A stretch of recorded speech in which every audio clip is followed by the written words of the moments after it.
Hey, I'm not at all prepared to do a video today. As you can see, I'm dressed down in my Thanksgiving garb, but the DOJ came out and said a few things, and so I thought I better jump on here and tell you guys about it. So, hello, everybody. Listen, so here's the deal. The about a month ago, no, not earlier this month, the DOJ missed a deadline to officially object to the ruling with the NAR ruling with this Internet case, and the settlement and all that kind of good stuff.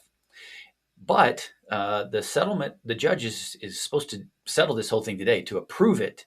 A guy named Stephen Boo, judge here in Kansas City, actual friend of mine. I know the guy. He is supposed to do today to approve the settlement. So a couple of days ago, the DOJ, even though they had missed the deadline to officially object, sent a little letter that says, "Hey, here's our problems with the settlement," to the judge in hopes that he would, take their stuff into consideration. So, as you know, if you've ever heard me teach on any of my classes, I always say the DOJ is not finished with us yet. And generally, what I'm talking about is the offers of compensation.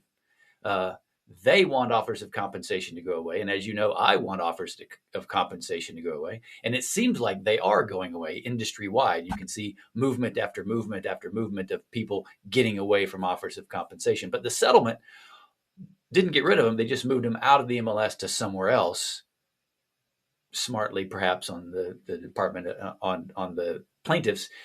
We have now moved away from offers of compensation. So I think that worked. So I thought the DOJ would come out and say, "Hey, you still got to get rid of these offers of compensation, even though we moved it out of the MLS, blah, blah." But I'm thinking maybe they see the writing on the wall that we have moved and started moving away from offers of compensation. So they may be happy about that. This letter, however, didn't talk about that. They talked about something else they were upset about in the settlement, something they want the settlement to do away with. They talked about our buyer agreements. And here we use buyer agency agreements. You may use buyer agency agreements, but the settlement just requires buyer agreements or showing agreements in some cases. And in that agreement, it has to spell out exactly what the buyer is going to work for if they have, what the buyer's agent is going to work for if they have a buyer. I will help you buy a house for this much money. And it can be a dollar amount, it can be a percentage, we've taught you all about that kind of stuff. Well, when I teach this class, I also say that the settlement says we can't accept any more money from the seller than we'd already agreed to with the buyer. So if I say, "Hey, buyer, I'll work for X percent," and then the seller is going to give me X percent plus a little bit, maybe in more percentage, or maybe like in new construction, some sort of a bonus if we sell their house for them, we can't accept that because we have a buyer agreement that says we're going to work for this much, and the settlement says we can't accept more than what our buyer agreement says. And so I get in class very often. Maybe you heard some of the students ask me in class, "Well, can we go back and amend the buyer's agency agreement?"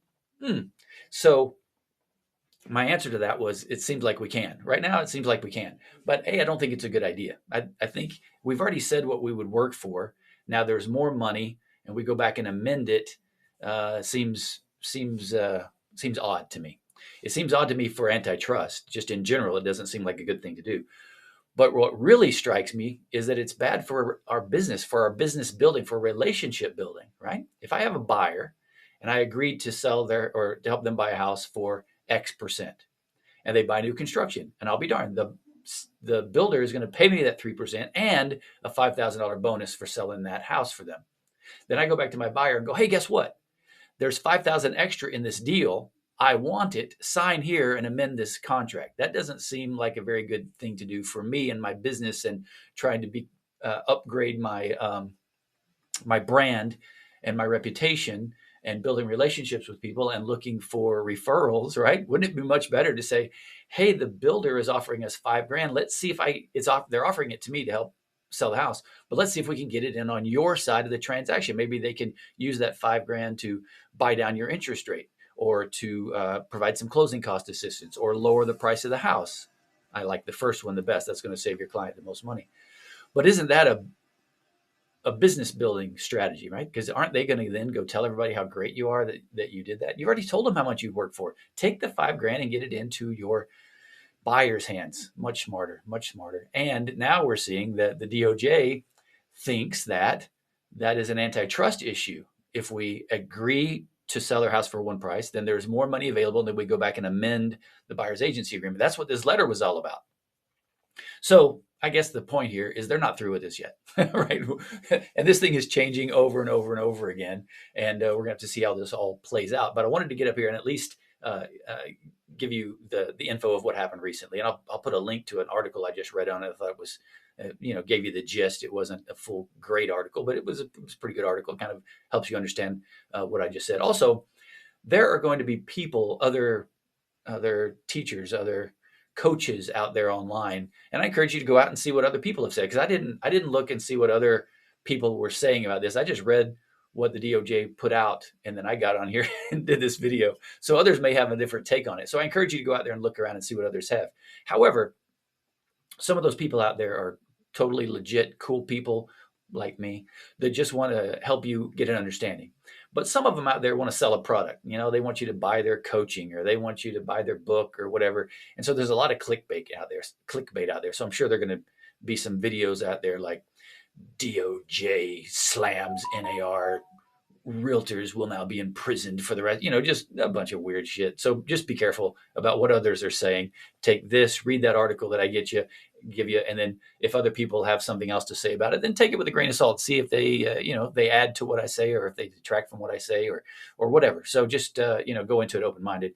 And finally, I do these videos from time to time, and unless you're on the Facebook or whatever, you may not see it.